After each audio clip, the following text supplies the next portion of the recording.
ಈಗ ನೋಡಿ ನಾವ್ ಹೇಳಿದ್ವಿ ಕಾರ್ಯಕರ್ತರು ನಮ್ಗಿಂತ ಹೆಚ್ಚಾಗಿ ನಿನ್ನೆ ಮೈಸೂರಿನಲ್ಲಿ ಪತ್ರಿಕಾಗೋಷ್ಠಿ ನಡೆಯುವಂತ ಸಂದರ್ಭದಲ್ಲಿ ಪತ್ರಿಕಾಗೋಷ್ಠಿ ನಡೆಯಕ್ಕೆ ಕಾರ್ಯಕರ್ತರು ಬಿಡ್ಲಿಲ್ಲ. ಇಲ್ಲ ನೀವು ಪಕ್ಷ ಮೊದಲು ಅವ್ರನ್ನ ಉಚ್ಚಾಟನೆ ಮಾಡಿ ನಾವು ಈಗಲೂ ಕೂಡ ಅವರಿಗೆ ಅಲ್ಲಿ ವಿನಂತಿ ಮಾಡ್ತೀವಿ. ಈಗೂ ಕೂಡ ಟೈಮ್ ಮಿಂಚಿಲ್ಲ. ಪಕ್ಷದ ಜೊತೆಗೆ ಕೈ ಜೋಡಿಸಿ, ಪಕ್ಷದ ವಿರುದ್ಧ ಹೋಗಬೇಡಿ, ಪಕ್ಷದ ಜೊತೆಗೆ ಬಂದು ಪಕ್ಷದ ಅಧ್ಯಕ್ಷರ ಜೊತೆಗೆ ನಿಂತರೆ ನಿಮಗೂ ಗೌರವ ಇರ್ತದೆ ಅಂತ ಅವ್ರನ್ನ ವಿನಂತಿ ಮಾಡ್ತೀವಿ.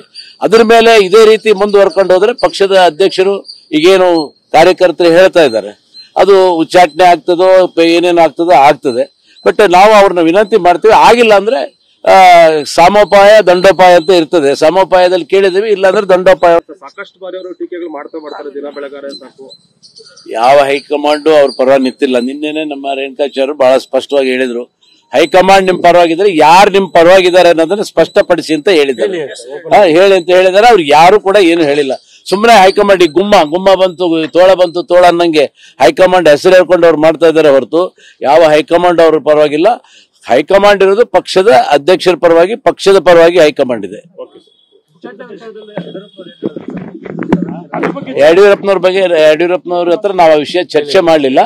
ಕಾರ್ಯಕರ್ತರು ಮಾತ್ರ ಒಂದು ಆತ್ಮಸಂತೋಷ ಮತ್ತು ತೃಪ್ತಿ ಪಡ್ಕೊಂಡಿದ್ದಾರೆ ಅನ್ನೋದು ಅಷ್ಟೇ ಹೇಳಿದ್ ಬಿಟ್ರೆ ಅವ್ರು ಉಚ್ಚಾಟನೆದು ಆ ಯತ್ನಾಳ್ ಅವ್ರ ವಿಷಯ ನಾವು ಅವ್ರ ಹತ್ರ ಚರ್ಚೆನೆ ಮಾಡಲಿಲ್ಲ.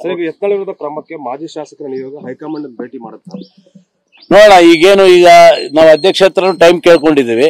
ಅಧ್ಯಕ್ಷರು ಯಾವಾಗ ಟೈಮ್ ಕೊಟ್ಟು ನಮ್ಮನ್ನೆಲ್ಲ ಚರ್ಚೆ ಮಾಡ್ತಾರೆ, ನಂತರ ಆ ಅವಶ್ಯಕತೆ ಬಂದ್ರೆ ನಾವೆಲ್ಲರೂ ಸೇರಿ ಹೈಕಮಾಂಡಿಗೆ ಡೆಲ್ಲಿಗೆ ಹೋಗ್ಲಿಕ್ಕೆ ಸಿದ್ಧರಾಗಿದ್ದೀವಿ.